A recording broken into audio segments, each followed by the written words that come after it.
Jai Hind student, welcome to biology class. Student, in this lecture we will discuss about the fertilization. In the last lecture we have discussed about the structure of sperm and structure of ovum. Now let's see how fertilization occur and what is fertilization. Fertilization in human refers to the fusion of male and female gametes that facilitates the development of a new organism. Now simply अगर हम fertilisation की बात करें तो that is simply the fusion of male and female gamete. Okay, now when this male and female gamete they fused, then a zygote is formed and this whole process is known as fertilization. This zygote is diploid in nature, diploid होता है. Okay, now what happen after fertilization? This zygote cover a long path, वो एक पूरा path cover करता है. As you can सी ये fertilised egg है यहाँ पे, और इसके बाद जो है जाइगोट में डिवीजन स्टार्ट होता है. Okay, first division 2 celled, then 4 celled, then 8 celled. Okay, और जैसे जैसे डिवीजन होता जाता है वैसे वैसे जो जाइगोट है वो आगे की तरफ मूव करता जाता है. Okay, and finally 8 cell stage आती है, 8 या 16 cell stage. Then this embryo 8 celled embryo is known as morula. और इसके बाद जो है और डिवीजन होता है and finally it change into blastula. और उसके बाद ब्लास्टुला जो है वो क्या हो जाता है, उसका इम्प्लांटेशन हो जाता है where in the uterus. Okay, now let's see the fusion of sperm and ovum, that is fertilization.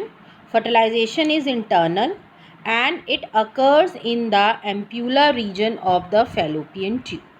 So fertilization जो है कहाँ होता है? It occurs in the ampulla region of the fallopian tube. Fallopian tube के मैंने बताए थे 3 parts होते हैं. Okay, first is infundibulum, next is ampulla and the third part, last part is isthmus. तो जो फैलोपियन ट्यूब का एम्प्यूलर रीजन होता है वहाँ पे फर्टिलाइजेशन होता है. Fertilization occur only if sperm and ovum reaches ampulla at the same time.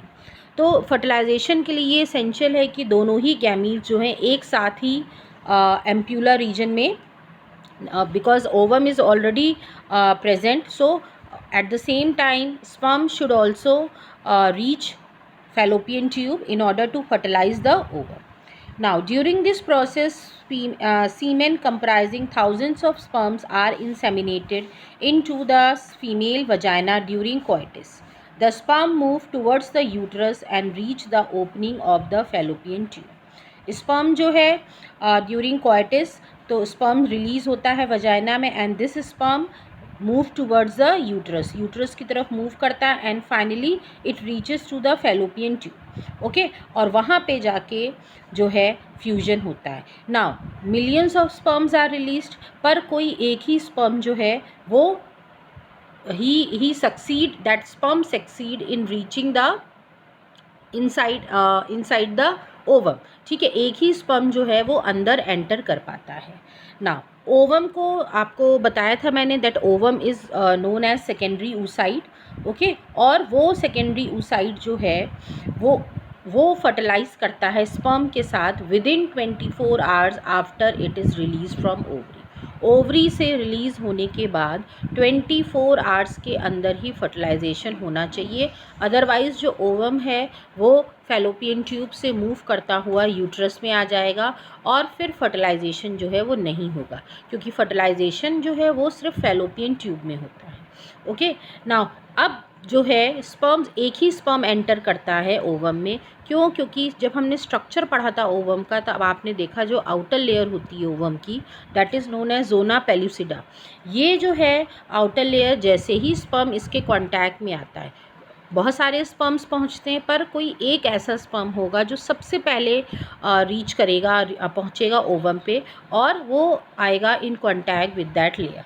जैसे ही वो आता है सो जो इट सिक्रीट सम केमिकल्स, जो जोना पेल्यूसिडा लेयर होती है वो कुछ केमिकल सिक्रीट करती है जिसकी वजह से बाकी स्पर्म्स की एंट्री जो है वो रिस्ट्रिक्ट हो जाती है और सिर्फ वही स्पर्म एंटर कर पाता है अंदर।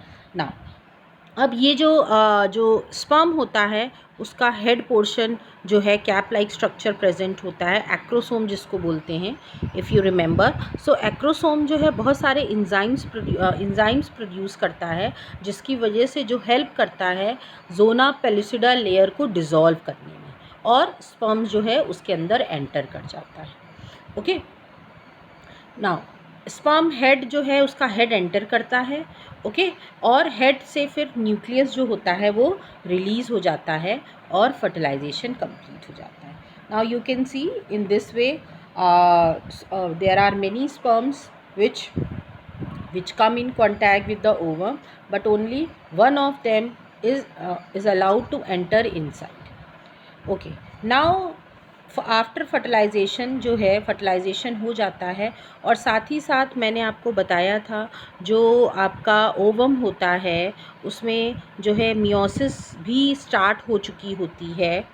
ओके, मियोसिस स्टार्ट हो चुकी होती है बिफोर द प्यूबर्टी, और ये जो मियोसिस है ये इस समय जो सेकेंड मियोसिस होती है, फर्स्ट मियोसिस तो at the time of embryogenesis he complete हो जाती है, और सेकेंड जो आपका मियोसिस होता है वो फाइनली कंप्लीट हो जाता है, और वो अब जो है जो ओवम होता है वो हेप्लॉइड ओवम बन जाता है, और उसके बाद ये फ्यूजन हो जाता है, क्योंकि हेप्लॉइड सेल्स होना ज़रूरी है तभी वो डिप्लॉइड जाइगोट बनाएंगे। Okay, both sperms and egg can show their vitality only to a limited period. ठीक है, नाउ स्पर्म्स और एग्स होते हैं, इनका भी पीरियड होता है वाइबल रहने का कि कब तक वो अलाइव रहेंगे। तो स्पर्म्स में देखा गया है कि 48 से 72 आवर्स तक स्पर्म्स जो हैं वाइबल रहते हैं या लाइव रहते हैं फीमेल रिप्रोडक्टिव ट्रैक्ट में। ओके, और एग जो है, एग जब रिलीज़ होता है within 24 hour it has to be fertilized, otherwise fertilization नहीं होता है और प्रेगनेंसी स्टैब्लिश नहीं होती है, क्योंकि एग जो है वो अपने क्योंकि एग जब रिलीज़ होता है फैलोपियन ट्यूब जो फिम्ब्री होती है हेयर लाइक स्ट्रक्चर्स वो उसको कैच करते हैं, और आगे मूवमेंट जो है क्योंकि सीलिया प्रेजेंट होता है जो कि ओवम को आगे मूव करता रहता है, और ये ओवम कंटिन्यूसली मूव करता रहता है, और अगर उसको दैट एम्प्यूला रीजन में जब वो पहुंचा है उस समय अगर स्पर्म मिल गया है तब तो फर्टिलाइजेशन हो जाएगा, लेकिन अगर स्पर्म नहीं मिला है तो वो फिर वो अपने प्लेस से शिफ्ट हो जाएगा, और स्पर्म अगर जाता भी है तब भी फर्टिलाइजेशन नहीं होगा। Okay, so finally fertilization occur and it leads to the formation of zygote. अब ये zygote है, zygote में डिवीज़न होता है। ओके, अंडरगो डिवीज़न, और ये एम्ब्रियो बन जाता है, और ये एम्ब्रियो को यूट्रस तक आने में 4 से 5 दिन लगते हैं। Okay, now you can see the divisions, किस तरह डिवीज़न होता है।